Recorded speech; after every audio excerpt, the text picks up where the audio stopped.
साथियों नमस्कार। एक बार फिर से आप सभी का स्वागत है। बीपीएससी टीआरई 4 की मैं एक बार फिर से भर्ती की घोषणा करने आपके सामने आ गया हूं। और मैं तो जी जैसे जैसे शिक्षा मंत्री जी बोलते जाते हैं मैं वैसे वैसे आप लोगों को बता देता हूं।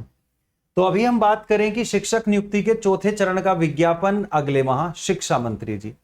तो शिक्षा मंत्री हमारे जो है वो मिथिलेश तिवारी जी हैं। तो तिवारी जी ने ये कहा है कि पिछले वाले जो शिक्षा मंत्री हैं वो कम से कम 6 बार वैकेंसी को निकाल के गए थे, तो कम से कम 6 बार तो विज्ञापन मैं भी निकालूंगा। फिर उसके बाद बीपीएससी निकाले ना निकाले वो बाद की बात है। तो यहां पे जब हम बात कर रहे हैं पढ़ लेते हैं क्या कहना है उनका। तो पहले जो हमारे मतलब लगातार शिक्षा मंत्री एक बात बोल रहे थे कि विज्ञापन जो आएगा वो आपका जुलाई में आ जाएगा, 25 जुलाई के बाद। 15 से 20 जुलाई के आसपास एक पत्रकार ने उनसे ये बात भी पूछी थी कि जी जुलाई में आएगा, तो उनका ये जवाब था कि 25 जुलाई तो आने दो। 25 जुलाई तो आ ही गई है और मतलब चली भी गई है। अब 27 जुलाई आप लोगों की आ गई है आज। लेकिन इसमें मिथिलेश तिवारी जी की भी गलती नहीं। उन्होंने देखो 25 जुलाई तो कहा था, लेकिन उन्होंने ईयर तो नहीं बताया था ना कि इसी की बात कर रहे हैं कि अगले साल की बात कर रहे हैं। चलिए देखते हैं आज का ये क्या कह रहा है अखबार। शिक्षा मंत्री मिथिलेश तिवारी ने कहा कि शिक्षक नियुक्ति के चौथे चरण का विज्ञापन अगस्त में बिहार लोक सेवा आयोग जारी करेगा। शिक्षा विभाग 2 दिनों के भीतर नियुक्ति की अधियाचना जो है वो सामान्य प्रकाशन विभाग को भेज देगा। मुख्यमंत्री स्वयं इस विभाग के भी मंत्री हैं। इसके बाद तत्काल बीपीएससी को अधियाचना चली जाएगी। उधर आयोग के द्वारा विज्ञापन जारी करने की तैयारी पूरी कर ली गई है। शिक्षा मंत्री ने रविवार को मीडिया से बातचीत में कहा कि टीआरई 4 को लेकर के विभाग तेजी से काम कर रहा है। 2 जिलों में रोस्टर से संबंधित प्रक्रिया शेष है, ये जिसे 27 जुलाई तक पूरी कर ली जाएगी। मैं इसकी समीक्षा सोमवार को करूंगा। मंत्री ने कहा कि इस चरण में 20,000 से अधिक शिक्षकों की नियुक्ति की जाएगी। 27 जुलाई तक रोस्टर प्रक्रिया पूरी कर ली जाएगी। तो देखो कहीं ना कहीं अगर हम यहाँ पे बात करें, अब थोड़ा सा व्यंग से हटते हैं, तो वैकेंसी का तो बुरा हाल है पिछले 2.5 साल से। अगर मैं बिहार की बात करूं, खास करके बीपीएससी टीआरई 4 की, हम पिछले 2.5 साल से सुन रहे हैं, लगातार सुन रहे हैं। अब ये बात तो आपकी क्लियर हो गई है कि प्री भी होगा, मेंस भी होगा। ठीक है, तैयारी आपने मतलब मुझे नहीं लगता कि आपने तैयारी में कोई कमी छोड़ी हुई है। आपने हर तरीके से तैयारी जो है अपनी वो पूरी कर ली है। बस आपको इंतजार है तो नोटिफिकेशन का इंतजार है। इवन यहां तक इंतजार है कि अगर नोटिफिकेशन आता है तो 2 महीने में ही पेपर करवा लिया जाए, तो उसके लिए भी बच्चे जो है वो पूरी तरह से रेडी है। तो यहां पर अब ये बात मान के चलो कि अब देखो मतलब वैकेंसी तो अब आएगी ही आएगी, वो भी क्लियर हो गया। क्योंकि पहले वैकेंसी इसलिए नहीं आ रही थी क्योंकि 46,000 86,000 उसके बारे में सुन रहे थे। तो भर्ती तो अब देखो आपकी आएगी। एग्जाम भी मेरे ख्याल से 2 महीने में हो जाएगा, मतलब क्योंकि प्री लेना है, मेंस लेना है, तो ज्यादा लंबा नहीं खींच सकते।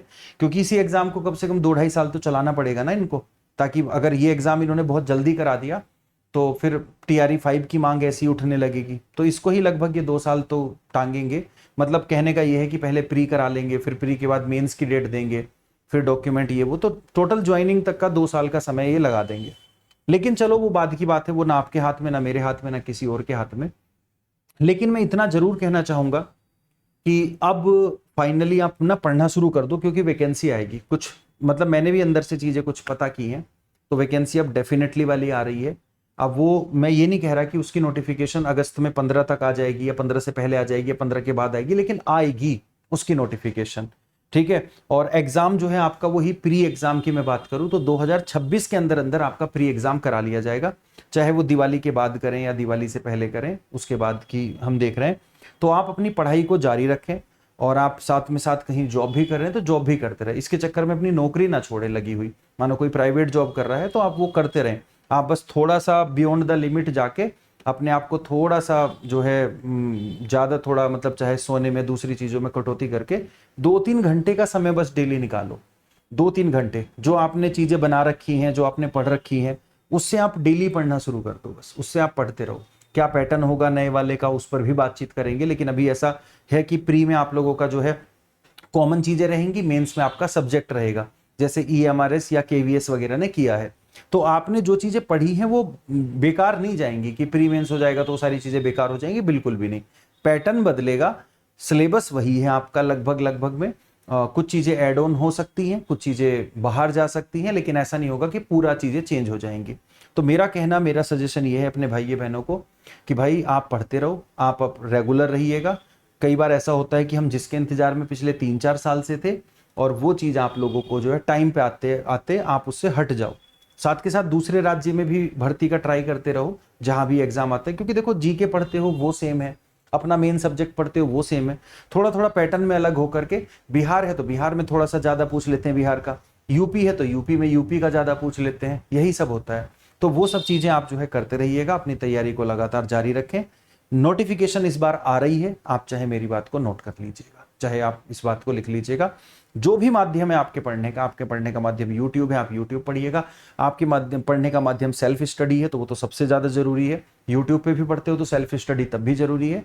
और आपके पढ़ने का माध्यम अगर टीचिंग एग्जाम का महापैक है, आप उससे भी पढ़ सकते हैं, जो भी आपका माध्यम है। तो ये चीज आपको ध्यान में रखनी है। तो मिलते हैं फिर अगली क्लास में, तब तक के लिए tata bye bye, take care, जय हिंद, जय भारत।